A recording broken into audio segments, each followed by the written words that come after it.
తెలంగాణ రాష్ట్ర ప్రభుత్వం ప్రవేశపెట్టిన సంక్షేమ పథకాలలో భాగంగా ఎక్కడెక్కడ ఎంతమంది జనాలకి సంక్షేమ పథకాలు అందుతున్నాయి, ఏ ఏ పథకాలు అందుతున్నాయి అనేది ఇక్కడ మనం ఉన్న రైతులను అడిగి తెలుసుకుంటాం. అన్న నమస్తే అన్న, మీ పేరు? యాదగిరి అండి. అన్న యాదగిరి. అన్న మీకు ఏ పథకాలు వచ్చినాయి గవర్నమెంట్ నుంచి? కరెంటు బిల్లు 200 యూనిట్ల వరకు ఫ్రీ, రేషన్ కార్డు సన్న బియ్యం వస్తున్నాయి. ఇక తతిమై మన రైతు బంధు ఒక 2 ఎకరాలు 3 ఎకరాలకి ఇచ్చిండ్రు. తతిమది ఇంక ఇయ్యలేదు. ప్రభుత్వం ముందరనే చర్య తీసుకుంటుందని అనుకుంటుంది. సార్ ఏం చేస్తారన్నా? నేను రైతునైనా. రైతు అన్న, సంక్షేమ పథకాలు ఏమేమి వస్తున్నాయన్నా, మీకు ఏమేమి అమలు అవుతున్నాయి? మాకు ఈ ఊళ్ళో కానీ రాష్ట్రంలో కానీ సన్నబియ్యం ఇస్తున్నారు ఇంటింటికి. మీకు ఎన్ని వస్తున్నాయన్న సన్నవి? మాకు నలుగురికి 18 వస్తున్నాయి. ఇండ్లు ఇచ్చిండ్రు, 200 యూనిట్లు కరెంట్లు ఇచ్చారు. మాకు వాళ్ళు పట్టిన 6 స్కీములలో అన్నీ సలువుగానే ఇచ్చేస్తున్నారు. అన్నీ వస్తున్నాయి. ఓట్ల బోనస్ కూడా ఇస్తున్నారు.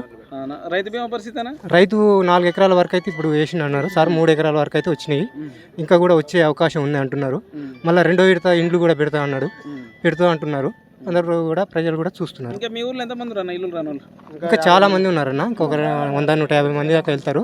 2వ లిస్టులో కూడా వస్తూ అవకాశం ఉందని అంటున్నారు.